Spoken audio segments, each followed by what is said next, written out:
Okay, so today I'm going to try and get this DRO system fitted to the mill. I'm going to start with the easy one, the readout section.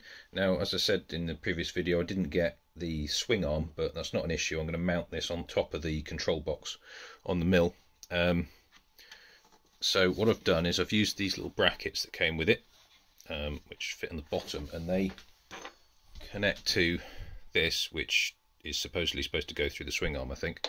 But you can pinch that in there, and then I'm going to mount that. I'm going to extend the threads somewhat.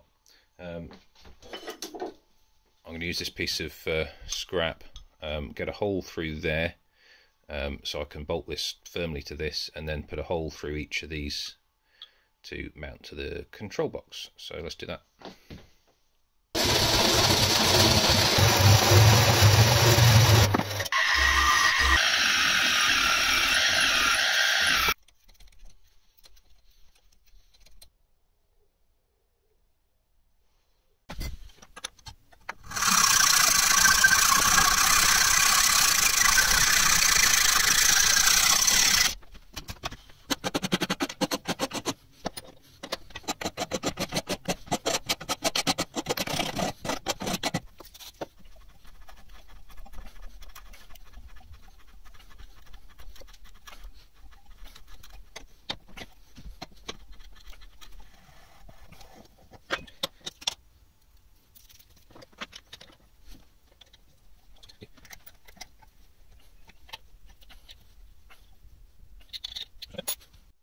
Right, so mounted my block on the top. I've got my little spigot thing for mounting the display.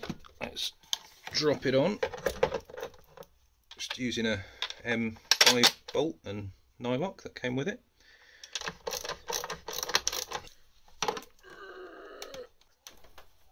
Oh, I've got this earth wire to attach, which goes on the back of here. Right, so we've got this earth tail coming off the DRO. I'm just going to connect it to the back of my box here. This box is nicely earthed. It's got the earth coming in from the mains. Now the DRO should have earth, well, will have earth coming in through the IEC connector, but they've supplied this. Instructions are in Chinese, so there's no explanation that I can read that explains what it's for, but there shouldn't be any harm in fitting it. If it causes a problem, I can always remove it. Get the right size Allen key, but more earth is better usually. Right, there we are, phase one complete. The readout's in position. It's sufficiently stiff that it's posable, and most of the wobbles actually this box. I can probably dial some of that out, but right, let's get on to the scales. Right, I think the best place to start is the Z-axis, because that's the trickiest one to get at, so let's get that one done first. Focus. Obviously the casting is not flat. You've got this ridge here, and this has got draft on it.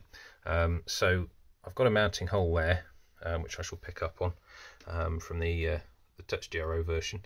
But to get over the non-flatness, I've got a little idea. Now, if any of you are cyclists, you will probably recognise this sort of thing. They are like cup and saucer washers, or whatever you call them, sort of like spherical washers. They're off V-brake pads for mountain bikes, but it means you can get some angular correction. If the screw's not directly in a straight line, you can adjust.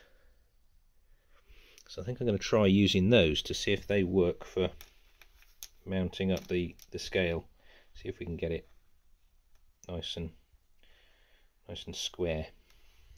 Right, this is the stack up I'm using. So I've got a low height sort of spherical washer on the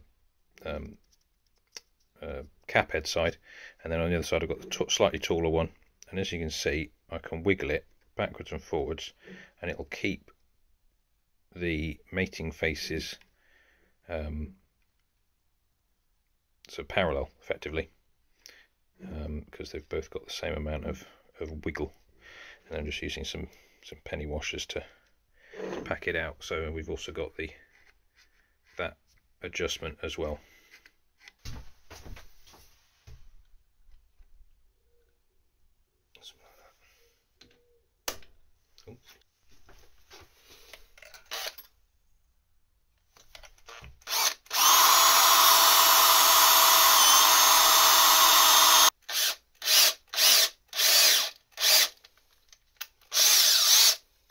Okay, so I've used the dial indicator to get this running sort of flat and square to the ways. I won't bore you with that. Now I'm just going to mount the cover, which should fit quite nicely there. Do this one first.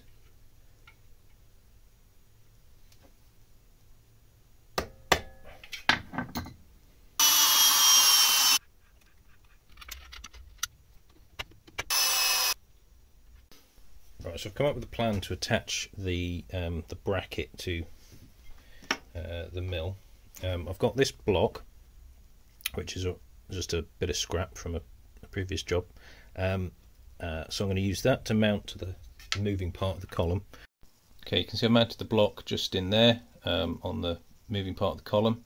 I'm now going to put some slots in this in the right place to align with the two small holes on there, and then hopefully we can get that Z-axis going.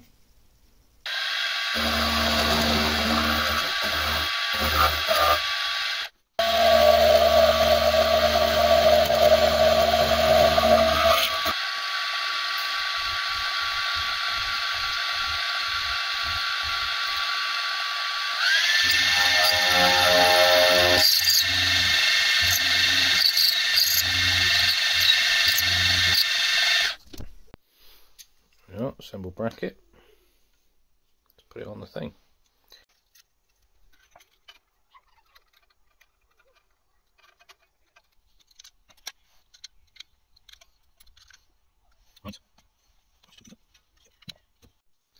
Right, moving on to the Y-axis.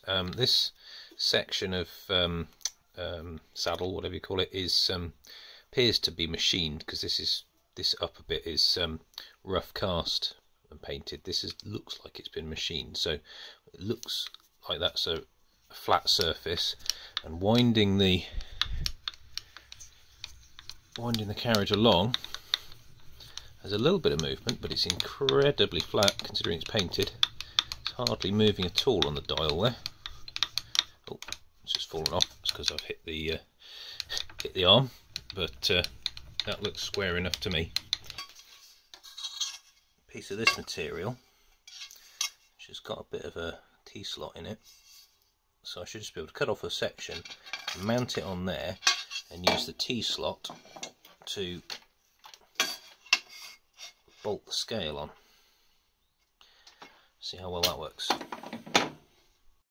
Okay, so I've test fitted the this piece of aluminium section with me nuts, just to see how it's going to go together, and this is going to mount up there somewhere. I think I'm going to have to make some little standoffs to clear the radius in the casting there,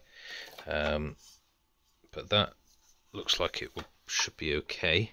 Then some sort of bracket to attach the reed head to the base of the mill. That could just be a bit of angle, but I'm just going to take this back off, punch a couple of holes, marked a couple of positions. So punch a couple of holes through, spot them onto the casting, drill them, and then mount it up.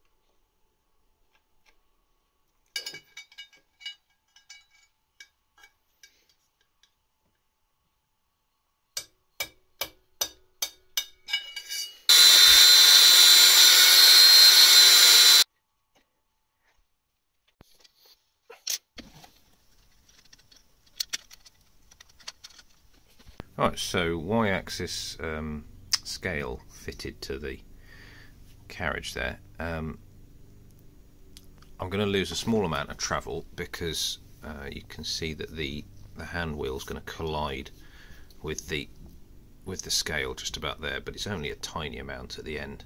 What's that, about 15 millimeters? And I don't think I've ever had the table that far over.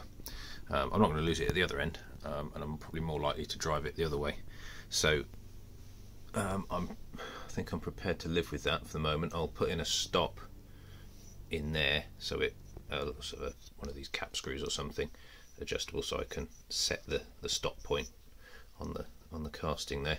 So the reed head is the fixed bit on this, and the scale moves. So I'm going to use one of these brackets that came with the system. I'm going to have to trim it down so that it goes in close enough, but that looks like it'll work. So I take the top bit off and then bolt that on. Right, so this bracket's going to go in just about here, pretty much butts up against this washer, it's holding the mill down. So I'm just going to dash in a couple of punch marks, give myself a little bit of wiggle room for adjustment.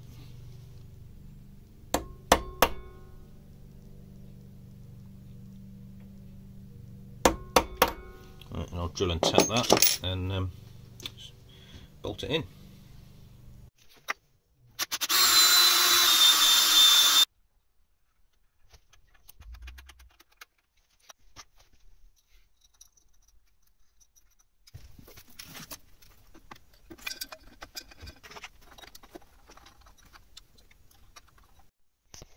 I got the Y-axis fitted. A little bit of fiddling around with the dial indicator to get the scale level, and then I've just put in a couple of little shims between this bracket and the reed head, because the reed head's pretty much flush with the outer casing there. So it's just to stand this bracket off so it doesn't rub. As you can see, it's close, but it should be fine. Let's move on to the X. We're nearly done. One last thing to do on the Y-axis. I've got to remove this little red carriage bracket, which just keeps the reed head from damaging the glass scale, I imagine, in transit and when you're setting up. So pop that out, and then I've got to work out a way of fitting this chip guard. What I think I'm going to do is 3D print a cover which sort of plugs in here. I'll sort of glue this into the 3D print. Right, X-axis. Normally they're mounted to the back of the table, but that does mean that you lose about an inch of travel, and every bit helps on a mini mill like this. So I'm going to mount it to the front. We've got a T-slot or dovetail slot with nuts already here. So I'm going to pick up on these nuts to mount the scale. Then I'm just going to have to drill a couple of holes into the saddle to take the reed head. I have test fitted it, and these are the carriage locks, and what I'm going to have to do is neck these down ever so slightly, like about I mean, these are M6, so take a millimetre off, so they're 5 millimetres, just so they don't rub on the lip seal. It's incredibly close, but if the scale is just down from the top, because we don't want it proud, we want it clear, that then ends up just tickling that, and I don't really want to damage the lip seals. So what I'll do is, I'll neck those down on the lathe, and hopefully that will sort that out. This scale here is held in by little rivets, so they're just a case of pulling those out. This tape has never been very well attached. It's all sort of double-sided tape, I think, and these rivets. So, right, let's take these rivets out and mount the scale.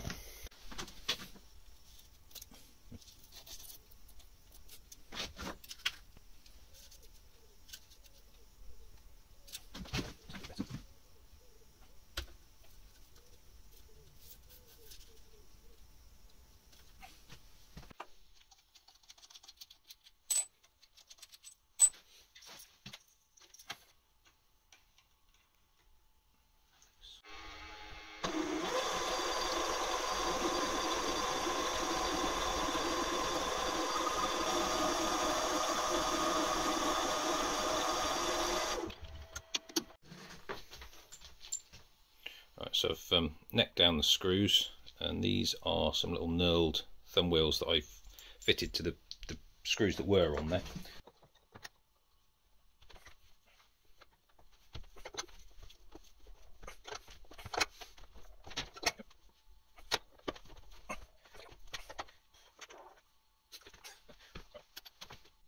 So I fit the thumb wheels now for carriage lock. Because of where they go, this means this has to be slightly offset, so I needed these fitted to work out where I need to put the holes. Probably doesn't show very well from this camera angle, but it's slightly this way because of the cable exit here. Just needs a little bit of radius to get underneath the carriage lock.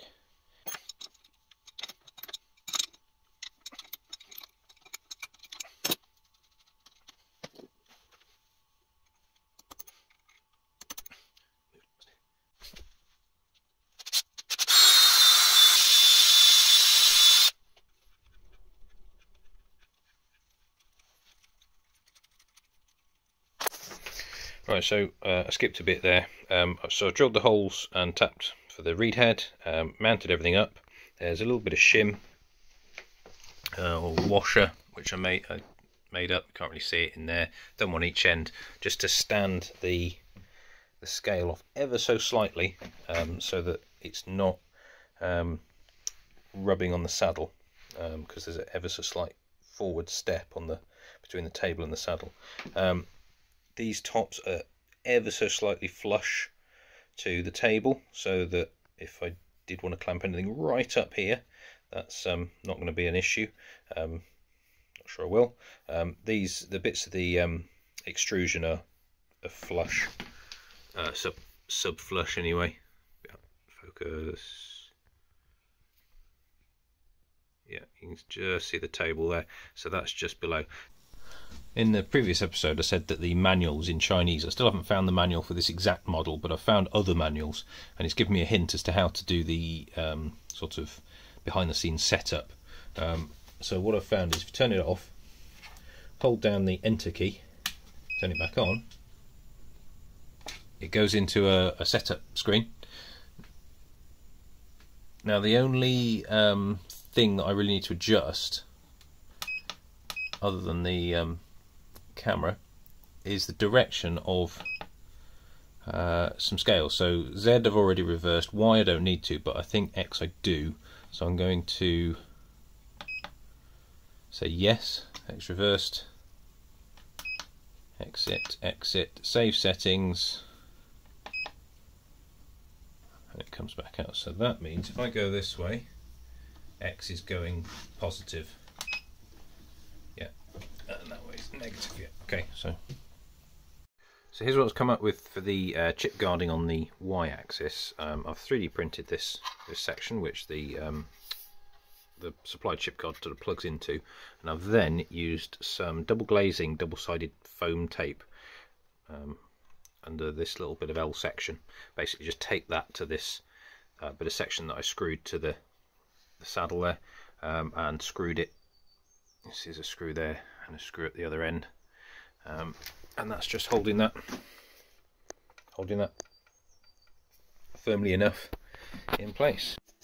Chip guarding for the X-axis I haven't quite worked out yet, because I do want something to cover the ways here, but obviously this large section moves, and the bit that covers the ways has kind of got to be between these two thumb screws. So I'm thinking of mounting something to the reed head with a rubber concertina cover like this sort of thing, and then either cutting up the supplied cover and fitting it to sort of hang over, so that the rubber concertina sits up underneath, and then you've got a cover over the top so that the chips can't get into the reed head. Don't know. I'm going to work that out later. So the final piece of the puzzle is cable management. These scales come with lots of cable.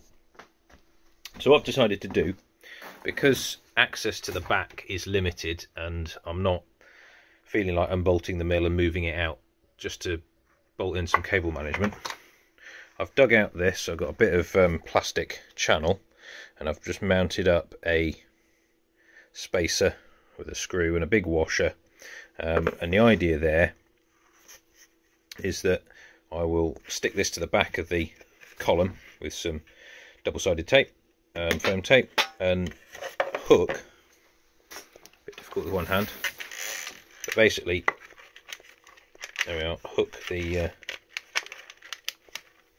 cables over like that, go around a couple of times. Hopefully there should be enough capacity in there for all the cables, and that'll tidy everything up.